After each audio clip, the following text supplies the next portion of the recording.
Hello, future officers. 27 ফেব্ৰুৱাৰী 2025 চনৰ daily current affair এনালাইচিছলৈ সকলোকে স্বাগতম জনালোঁ। কম্পিটিশ্যন কেৰিয়াৰ আগন্তুক APSC পৰীক্ষাৰ বাবে প্ৰিলিমছ টেষ্ট সিৰিজ লৈ আনিছে আৰু যদিহে আপোনালোক ইণ্টাৰেষ্টেড তেনেহ'লে ইয়াত দিয়া কণ্টেক্ট নম্বৰটিত যোগাযোগ কৰি আজিয়ে ৰেজিষ্টাৰ কৰি ল'ব পাৰে।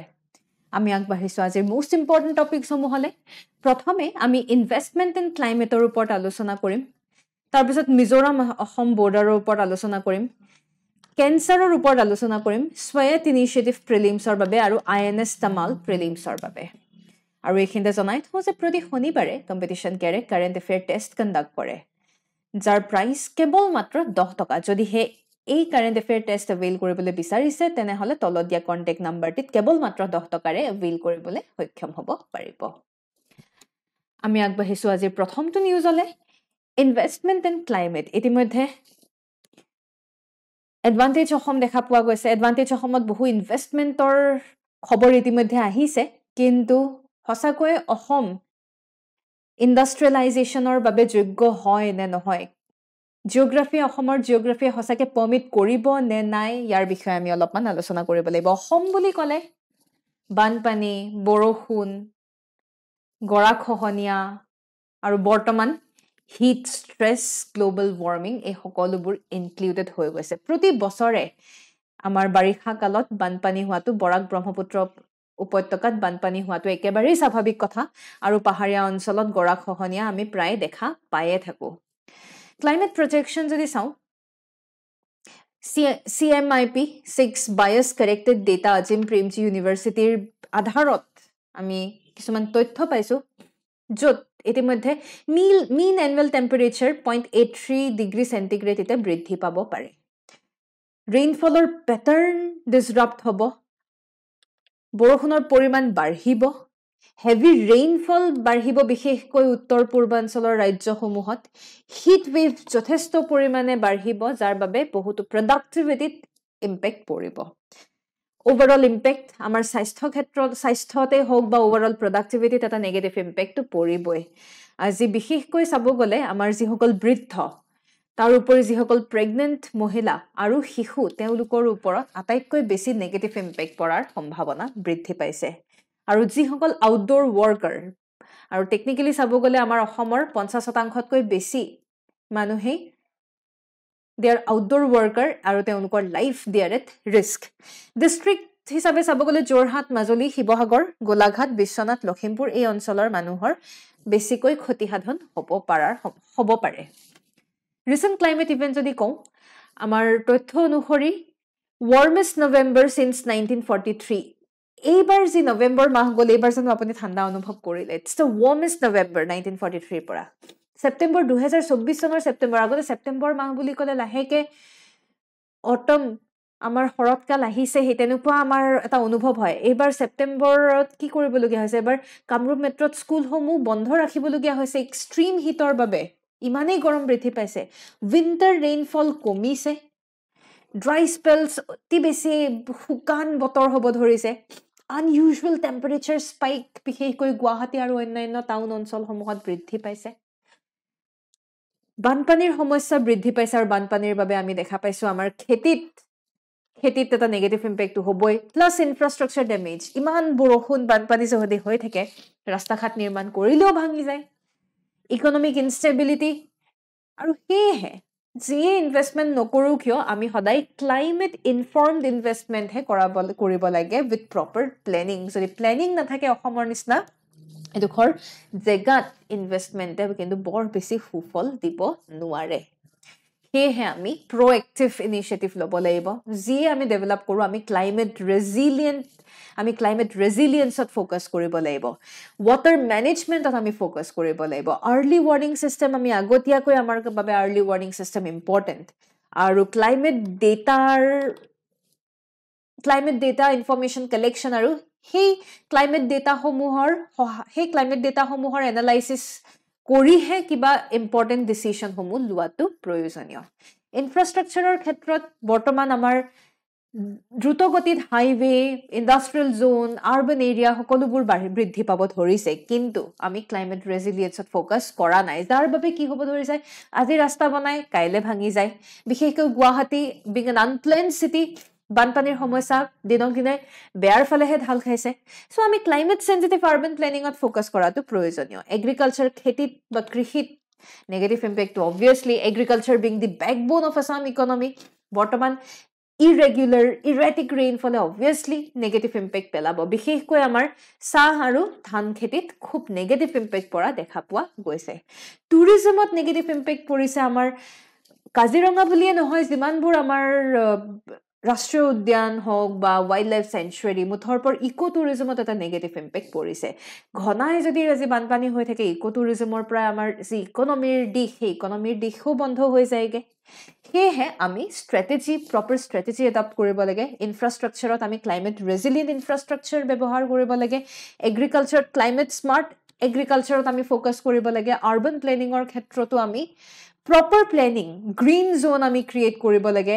এনাৰ্জি আৰু ইন্ডাষ্ট্ৰিৰ ক্ষেত্ৰত ৰিনিউৱেবল এনাৰ্জিত আমি বেছিকৈ ফোকাস কৰাটো প্ৰয়োজনীয় আৰু এনে ক্ষেত্ৰত যিসকল ইনভেস্টৰ আৰু যিসকল পলিসি মেকাৰ তেওঁলোকৰ প্ৰ'এক্টিভ ৰোল সদায় লক্ষণীয় যিবোৰ ফ্ৰেমৱৰ্ক তেওঁলোকে ৰেগুলেটৰী ফ্ৰেমৱৰ্ক সেই ফ্ৰেমৱৰ্কবোৰ প্ৰপাৰ হোৱা উচিত ক্লাইমেট ৰিস্ক এছেছমেণ্টৰ লগত ইনক্লাইন হৈ পেলাই ফ্ৰেমৱৰ্কবোৰ বনাব লাগে ক্লাইমেট ইম্পেক্ট ষ্টাডিজ বোৰ থাকিব লাগে বিজনেছ সমূহ আমি সাস্টেইনেবলি কৰিব লাগে আৰু ক্লাইমেট সায়েন্স প্ৰতি ক্ষেত্ৰত ইনভেষ্টমেন্টৰ ডিসিশনত প্ৰতি ক্ষেত্ৰত ক্লাইমেট সায়েন্স থকাটো প্ৰয়োজনীয় ইয়াকে কৈ পেলাই মেইনছ প্ৰেক্টিছ কুৱেশ্যন এতিয়া আপোনালোকৰ বাবে আগবঢ়াইছো discuss the significance of advantage Assam 2.0 summit in positioning Assam as a regional economic hub What are the key sectors targeted for investment and how can they contribute to Assam's long-term economic growth?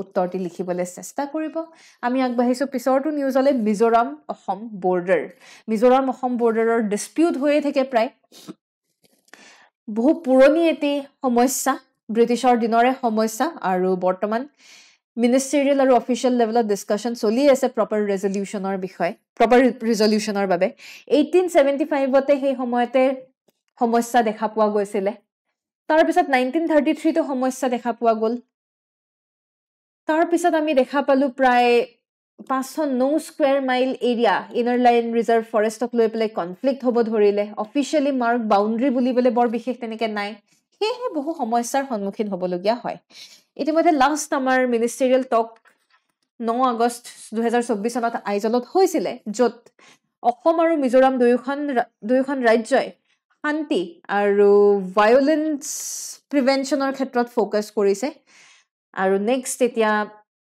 31st জানুৱাৰীত next হল মানে decision আছিল কিন্তু আমাৰ 9 আগষ্টৰ পিছত next meeting 31st জানুৱাৰীত আছিল যদিও বহু ক্ষেত্ৰত পেন্ডিং হৈ গল যেহেতু মিজোৰামৰ প্ৰিপাৰেচনৰ প্ৰয়োজন প্ৰিপাৰেটৰী ডিসকাশনৰ প্ৰয়োজন বুলি অকনমান তেওঁলোকে ডিসিশন পেন্ডিং কৰি ৰাখিলে বৰ্তমান আমি যিবোৰ চ্যালেঞ্জৰ সন্মুখীন সমস্যাৰ সন্মুখীন হ'বলগীয়া হৈছে বিশেষকৈ তেওঁলোকে অফিচিয়েল লেভেলত বেছিকৈ গুৰুত্ব দিয়ে মিনিষ্টেৰিয়েল মিটিঙৰ আগত অফিচিয়েল লেভেলত তেওঁলোকে বেছিকৈ গুৰুত্ব দিয়ে আমাৰ ৰেসপন্স বিলাক অলপ দেৰিকে আমি ৰেসপন্ড কৰো যাৰ বাবে প্ৰগ্ৰেছত এফেক্ট কৰে হিষ্টৰিক্যালি যি হৈ আছে আমি সেই তাতেই আমি ইনক্লাইন হৈ থাকিব বিচাৰিছো আৰু যিবোৰ ক্ল্যাশেছ সেই ক্ল্যাশেছেও আমাৰ মাজত যে শান্তি আৰু সমন্বয় সেই কৰবাত নহয় কৰবাত তাক হানি কৰিছে 2021 চনৰ ইনসিডেন্ট এটাৰ যদি কথা ক'বলৈ যাওঁ দুয়োখন ৰাজ্যৰে পুলিচৰ মাজত গুলিয়াগুলি হয় আৰু তেনেকে অসম পুলিচৰ 5 গৰাকী অসম পুলিচৰ আমাৰ ব্যক্তিৰ মৃত্যু পৰ্যন্ত হয় সেয়ে ইয়াৰ উপৰিও এনে ধৰণৰ মাইনৰ ক্ল্যাশেছ বিলাক হৈয়ে থাকে so we need to focus on proper resolution rather than focusing on our own concerned things আমি সকলোৱে মিলি পেলাই সকলোৰে ভালৰ বাবে আমি আগবাঢ়ি যাব লাগে peaceful resolution এখন আগবঢ়াটো খুবেই প্ৰয়োজনীয় মেইনছ প্ৰেক্টিছ কুৱেশ্যন এতিয়া আপোনালোকৰ বাবে discuss the historical roots of Mizoram Assam boundary dispute focusing on colonial era demarcation of 1875 and 1933 how have these conflicting interpretations have shaped territorial claims of both states উত্তৰটি লিখিবলৈ চেষ্টা কৰিব আৰু এখানে জনাই হৈছে যদি আপোনালোকে main specific guidance online specific guidance প্ৰগ্ৰামৰ বাবে আগ্ৰহী তেনেহলে তলত দিয়া কন্টাক্ট নম্বৰটি যোগাযোগ কৰি এনৰোল কৰি ল'ব পাৰে আমি আগবাঢ়িছো পিছৰটো নিউজলে কৰ্কট ৰোগৰ ওপৰত এটি নিউজ এতিয়া আহিছে য'ত কৈছে যে বৰ্তমান মহিলাসকলৰ মাজত যোৱা দশকত মহিলাসকলৰ মাজত কৰ্কট ৰোগৰ বাবে মৃত্যুৰ সংখ্যা বৃদ্ধি পাইছে কৰ্কট ৰোগৰ বিষয়ে ক'ব গ'লে প্ৰতি 5 গৰাকী ব্যক্তিৰ ভিতৰত 3 গৰাকী ব্যক্তি বৰ্তমান কৰ্কট ৰোগৰ বাবে তেওঁ এগৰাকী ব্যক্তি মৃত্যুৰ সন্মুখীন হ'বলগীয়া হৈছে কৰ্কট বুলি ক'লে আমি গম পাওঁৱে আনকন্ট্ৰলড সেল গ্ৰোথ হয়নে আনকন্ট্ৰলড সেল গ্ৰোথকে আমি কৰ্কট ৰোগ বা কেঞ্চাৰ বুলি কওঁ ইয়া বিভিন্ন কাৰণত হ'ব পাৰে জেনেটিক কাৰণ হ'ব পাৰে বংশগত কাৰণ হ'ব পাৰে আনফৰ্চুনেটলি বহু সময়ত দেখা পোৱা যায় যে এটি অংগৰ পৰা আন এটি অংগলে লাহে লাহে বিয়পি যায় 2020 চনৰ ৰিপৰ্ট অনুসৰি প্ৰায় 1.39 million people have been affected by cancer আৰু আজি 2025 চন 2024-25 ৰিপৰ্ট চাব গ'লে ডেফিনেটলি বৃদ্ধি পাইছে এইবোৰ হৈছে ক্যান্সাৰ ৰিস্ক ফেক্টৰ এক নম্বৰতে ধূম্ৰপান আছে এলকহল হাই বডি মাছ ইনডেক্স এইদৰে বিভিন্ন ধৰণৰ আনসেফ সেক্স বিভিন্ন ধৰণৰ দেয়াৰ আৰ মাল্টিপল ৰিজন যাৰ বাবে কৰ্কট ৰোগ হোৱা দেখা পোৱা যায় 10 নম্বৰতে দেখিছে সেকেন্ড হ্যান্ড স্মোক মানে প্যাসিভ স্মোকিং আপুনি স্মোকিং নকৰিলেও কোনোবাই যদি আপোনাৰ আশে-পাশে স্মোকিং কৰিছে ইউ আৰ এফেক্টেড কিন্তু এক কথাত ক'ব গ'লে বৰ্তমান যি প্ৰদূষণ আপুনি যদি হাইলি পলিউটেড এৰিয়াত যায় তেতিয়াহ'লে 5টা সিগাৰেট স্মোকিং কৰাৰ নিচিনাই আপুনি ফেস কৰিবলগীয়া হয় so pollution is also another important case কৰ্কট ৰোগৰ ট্ৰিটমেন্ট আমি ভাৰতত চাব গ'লে আমাৰ most popular being the chemotherapy ইমিউনোথেৰাপিও বৰ্তমান আছে ইমিউনোথেৰাপি যি আমাৰ শৰীৰৰ যি ইমিউন সিস্টেম আমাৰ ইমিউন সিস্টেমৰ ক্ৰিয়া কৰি পেলাই কৰ্কট ৰোগ নিৰাময় কৰিবলৈ চেষ্টা কৰে ৰেডিয়েশন থেৰাপি আছে য'ত ৰশ্মিৰ সহায়ত কৰ্কট ৰোগৰ পৰা মুক্তি দিবলৈ চেষ্টা কৰে কাৰ্টি সেল থেৰাপি এটা আছে স্পেশালাইজড টাইপ অফ ইমিউনোথেৰাপি বুলি আমি ক'ব পাৰো য'ত আমাৰ শৰীৰৰ যিবোৰ টি সেল এই টি সেল সমূহক মডিফাই কৰি পেলাই কৰ্কট ৰোগসমূহক কৰ্কট কোষসমূহক ধ্বংস কৰাত সহায় কৰে Mains practice question iti apunalukor babe.